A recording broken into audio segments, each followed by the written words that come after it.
দর্শক, sign news নেটওয়ার্কের আন্তর্জাতিক সংবাদে আপনাদের সকলকে স্বাগতম। সাথে আছি আমি আরিফুল ইসলাম। জাম্বিয়ার কাফুয়ে নদী এক রাতেই হারিয়ে গেল।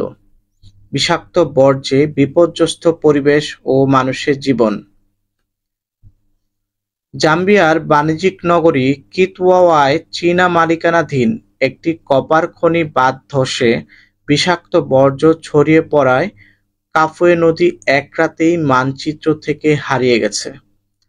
18 ফেব্রুয়ারি ঘটে যাওয়া এই ভয়াবহ দুর্ঘটনায় খনি ড্যামে থাকা প্রায় 50 মিলিয়ন লিটার অ্যাসিডযুক্ত বিষাক্ত বর্জ্য এবং ভারী ধাতু কাফুয়ে নদীতে মিশে যায়। এই ঘটনায় নদীর তীরবর্তী এলাকার পরিবেশ ও মানুষের জীবনযাত্রা সম্পূর্ণ বিপর্যস্ত হয়ে পড়ে। খনি প্রকৌশলী হলিপলা ঘটনার বর্ণনা দিতে গিয়ে বলেন, কিছু বুঝে ওঠার আগেই সর্বনাশ হয়ে গেছে। মাত্র 30 মিনিটের মধ্যে পুরো ড্যাম ধসে পড়ে এবং বিষাক্ত অ্যাসিড নদীর পানির সাথে মিশে যায়। এটা ছিল একটি দুঃস্বপ্নের মতো। এই ঘটনায় নদীর তীরবর্তী বাসিন্দারা ব্যাপক ক্ষতিগ্রস্ত হয়েছেন।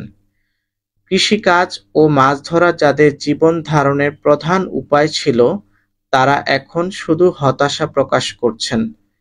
দূষণের ফলে হাজার হাজার মৃত মাছ ভেসে উঠেছে এবং ভুট্টা ও চীনাবাদাম ক্ষেতগুলো সম্পূর্ণ নষ্ট হয়ে গেছে।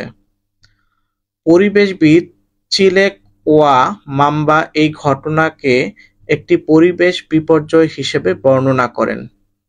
তিনি বলেন, খনির বিষাক্ত অ্যাসিড নদীর পানির সাথে মিশে যাওয়ার কারণে তীরবর্তী হাজার হাজার মানুষ ক্ষতিগ্রস্ত হয়েছে। বিষাক্ত বর্জ্য মাটির সাথে মিশে কৃষকদের ফসল নষ্ট করেছে, জেলেদের মাছ মেরেছে।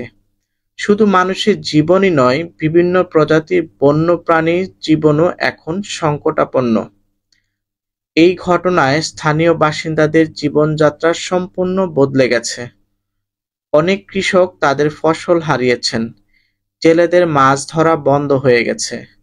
নদীর পানি দূষিত হওয়ায় পানীয় জলের সংকটও দেখা দিয়েছে। স্থানীয়রা এখন সরকার ও সংশ্লিষ্ট কর্তৃপক্ষের দ্রুত পদক্ষেপ দাবি জানাচ্ছেন।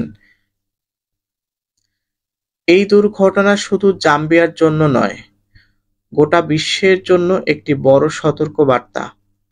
পরিবেশগত দায়িত্বহীনতা এবং প্রাকৃতিক সম্পদের অত্যাধিক ব্যবহার কিভাবে একটি সম্পূর্ণ অঞ্চলের জীবনযাত্রাকে ধ্বংস করে দিতে পারে, তা এই ঘটনা থেকে স্পষ্ট হয়ে উঠেছে। এখন প্রশ্ন হলো, এই বিপর্যয় থেকে উত্তরণের পথ কি? স্থানীয় কর্তৃপক্ষ এবং আন্তর্জাতিক সম্প্রদায়ের সমন্বিত প্রচেষ্টাই কেবল এই সংকট মোকাবেলা করতে পারে। এই ঘটনা আমাদের স্মরণ করিয়ে দেয় যে প্রকৃতির সাথে আমাদের সম্পর্কটা কতটা নাজুক। একটু অসতর্কতা বা দায়িত্বহীনতা একটি সম্পূর্ণ অঞ্চলের জীবনকে ধ্বংস করে দিতে পারে। এখনই সময় সচেতন হওয়ার এবং পরিবেশ রক্ষায় এগিয়ে আসার।